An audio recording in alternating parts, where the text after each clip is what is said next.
At Murphy's Bar in downtown Boston, 93-year-old Frank Sullivan sits quietly at the counter, nursing a cup of coffee while a group of aggressive truck drivers mock his worn military jacket and weathered appearance.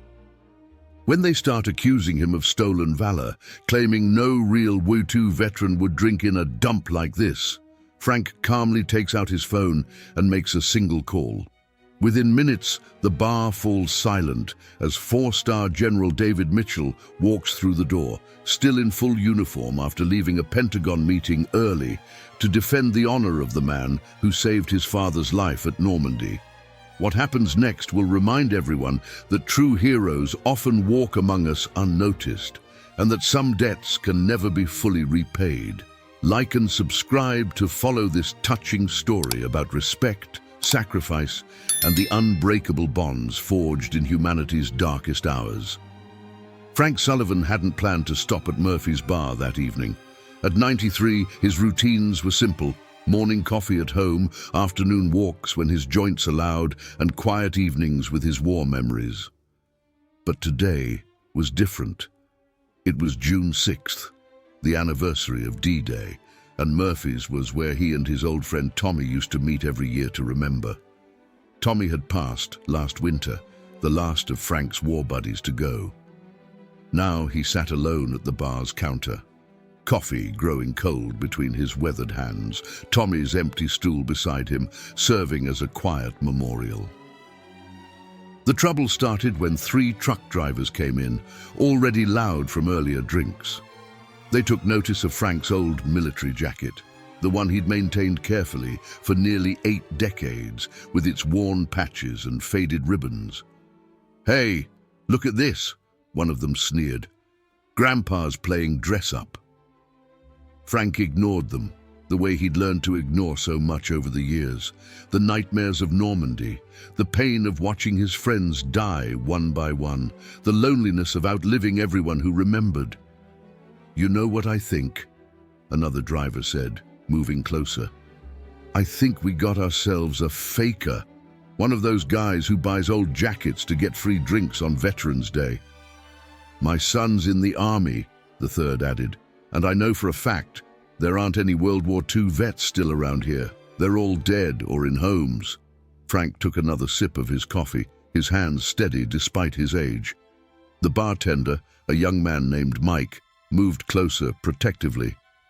"Leave him alone," Mike warned. "Mr. Sullivan's been coming here for decades. He's the real deal."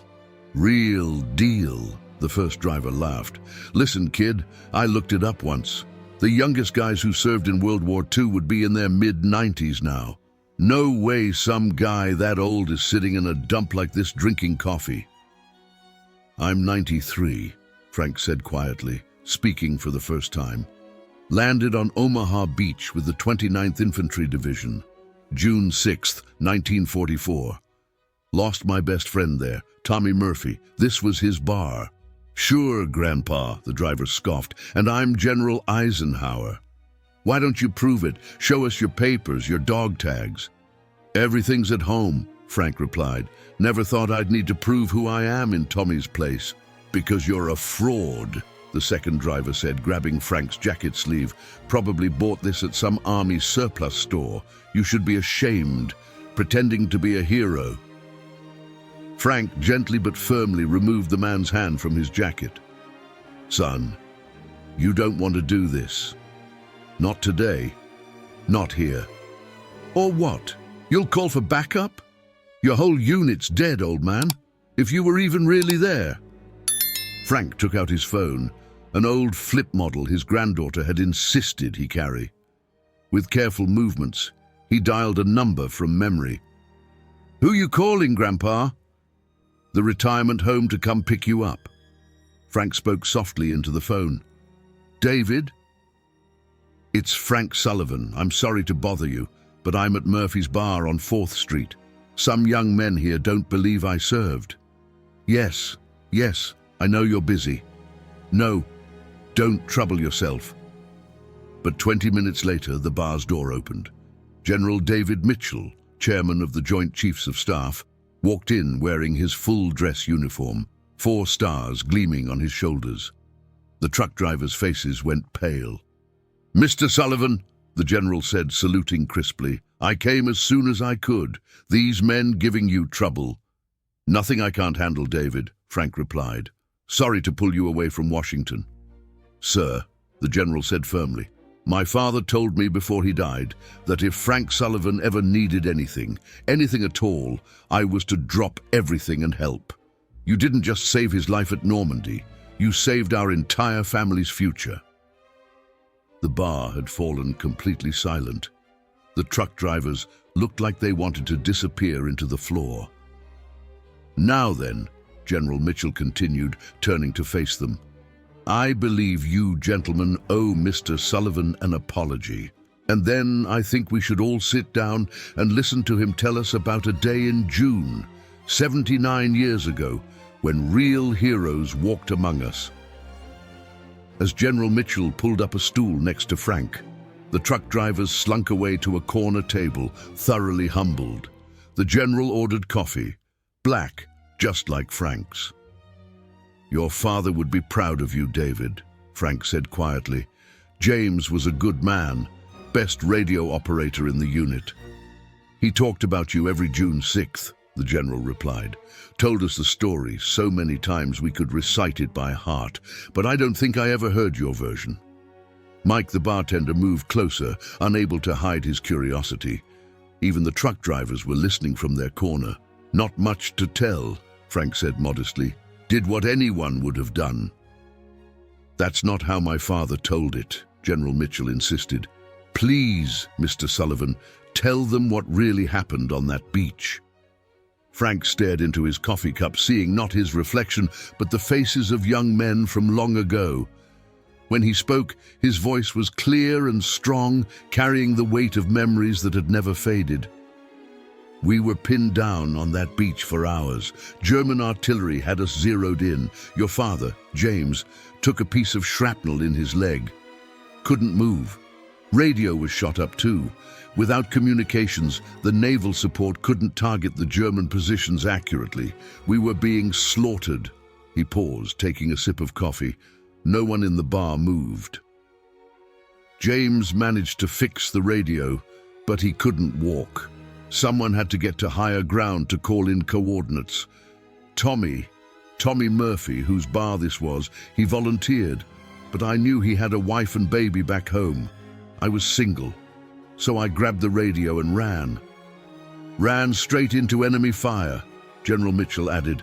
"Up that bluff with no cover." Frank shook his head. "Wasn't thinking about that. Just knew we had to get those coordinates called in or none of us were going home. Caught some bullets along the way." He touched his left leg unconsciously. "But made it up there. Called in the naval guns. They took out those German positions in minutes." "You saved hundreds of lives that day," the general said, "including my father's." "Your father saved himself," Frank corrected. "Crawled 200 yards with that leg to help other wounded men. Real hero, James was. He said the same about you.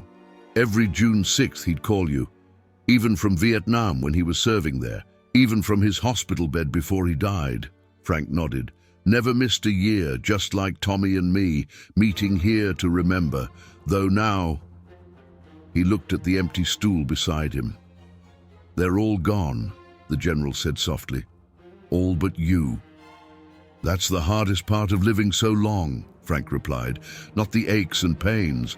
It's carrying all those memories alone, wondering if anyone will remember when you're gone." From their corner, the truck drivers approached hesitantly. The one who had grabbed Frank's jacket looked ashamed. "Sir," he said, voice trembling slightly, I want to apologize. My grandfather, he served in Vietnam, never talked about it. I should have shown more respect." Frank studied the young man's face. "What was your grandfather's name?" "Robert Collins, sir, 101st Airborne." "Bob Collins," Frank smiled. "I met him once at a veterans event in '75. Proud man, good soldier. He's still with us." "No, sir. Passed last year." "I'm sorry to hear that." Frank gestured to the empty stools. Why don't you boys join us? I'd like to hear about Bob, and maybe tell you a few more stories about some young men on a beach a long time ago, men who should never be forgotten. As the truck drivers pulled up stools, General Mitchell ordered another round of coffee for everyone. Soon the bar was filled with voices, young and old, sharing stories of courage, sacrifice, and the bonds that connect generations of soldiers. Outside, the evening grew darker, but inside Murphy's bar, the light of memory burned bright and true. As the evening progressed at Murphy's bar, more regulars began filtering in, drawn by the unusual sight of a four-star general sitting at the counter with Frank. Word spread quickly in the small neighborhood, and soon the bar was filled with people wanting to hear the old veterans' stories. Frank pulled a worn photograph from his wallet, a black and white image of young men in uniform, smiling despite the weight of what lay ahead. "This was taken the day before we landed," he said. "That's Tommy Murphy right there, and there's James Mitchell, the general's father, and that's me, though I hardly recognize myself anymore." The general studied the photo. "Father kept a copy of this on his desk until the day he died. We were just kids," Frank continued. "Most of us had never been away from home before. Tommy was so seasick on the Channel crossing, he swore he'd never eat fish again." He chuckled softly at the memory. "Of course, he ended up opening a seafood restaurant right here after the war. Life's funny that way."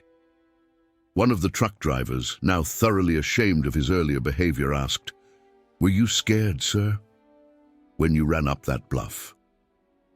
"Terrified," Frank admitted. "But you know what scared me more? The thought of writing letters to all those mothers and wives if we didn't make it off that beach. Fear's a funny thing. Sometimes being afraid of letting others down is stronger than being afraid of dying." Mike, the bartender, had been quiet for a while, but now he spoke up. "Mr. Sullivan, I've been meaning to show you something. My grandfather, Tommy Murphy, left this for you in his will. Said to give it to you on a D-Day anniversary when the time felt right." He disappeared into the back room and returned with an old wooden box. Frank's hands trembled slightly as he opened it. Inside was a silver star medal, Tommy's medal, and a letter.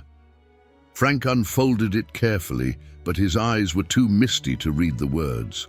"Would you mind?" he asked General Mitchell, holding out the letter. The general cleared his throat and began to read. "Dear Frank, if you're reading this, I've already made my last call. Don't be sad about it. We both knew I'd go first, the way I smoked those damn cigars. I want you to have my silver star. You should have gotten one yourself for what you did on that beach, but you always refused to let me recommend you for it. Said too many better men never came home to get their medals.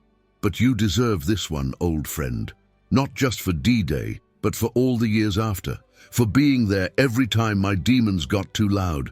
For helping raise my boys when the drink nearly took me. For keeping our memories alive when everyone else wanted to forget. You're the last of us now, Frank. The last one who really knows what it was like that day, what it cost, what it meant. Keep telling the stories, brother. Not the sanitized versions they put in history books, but the real ones. About scared young men who found courage they didn't know they had. About friendships that lasted longer than the war itself. About why some debts can never be repaid. They can only be passed forward.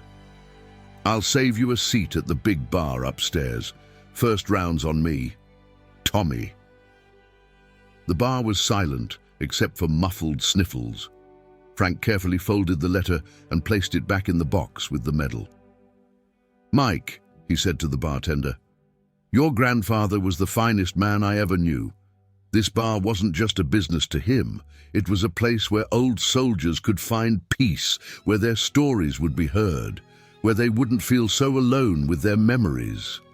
As evening turned to night at Murphy's bar, the impromptu gathering had turned into something more meaningful. The truck drivers had called their friends, other veterans' children and grandchildren, who began arriving with photos and mementos of their own. A middle-aged woman brought her father's Purple Heart from Vietnam, a young man showed up with his grandfather's journal from Korea. Each item carried a story, and Frank listened to them all with the same respect he wished he'd been shown earlier. "That's what most people don't understand," he said, holding his coffee cup in both hands to warm them. "Every war is different, but every soldier carries the same weight, the same fears, the same hopes of making it home." General Mitchell nodded. "Father said the hardest part wasn't the fighting, it was coming home and trying to be normal again." "Tommy struggled with that," Frank agreed. "Started drinking heavy after the war, woke up screaming most nights. His wife didn't understand, couldn't understand. That's why he opened this bar, said he needed a place where he didn't have to explain himself." Mike wiped down the counter, his movements slow and thoughtful. "I remember him sitting here with you when I was a kid. You two would talk for hours, but I never heard what about." "Sometimes about the war," Frank said. "Sometimes about nothing at all. Sometimes just sitting in silence was enough. When you've seen what we saw, silence with someone who understands is better than words with someone who doesn't." One of the truck drivers, the one whose grandfather was Bob Collins, asked hesitantly, "My grandfather never talked about Vietnam. Not once. I used to think maybe he was ashamed." "No," Frank said firmly, "not ashamed. Protected. Some memories are too heavy to pass down, too painful to share with those you love most. That's why places like this are important. Why brothers in arms matter. Is that why you come here every June 6th? Someone asked. "Partly," Frank admitted, "but mostly to remember. Not just the big moments, the heroes and the medals, but the small ones. The jokes we told to keep fear at bay, the letters from home we shared, the promises we made to each other's families if the worst happened." He touched Tommy's silver star gently. "Most of those promises were never needed, but some were. When Tommy's drinking got bad in '52, I remembered my promise to his wife. Spent 6 months helping him get clean. When James Mitchell was wounded in Vietnam, I sat with his son here." He nodded at the general.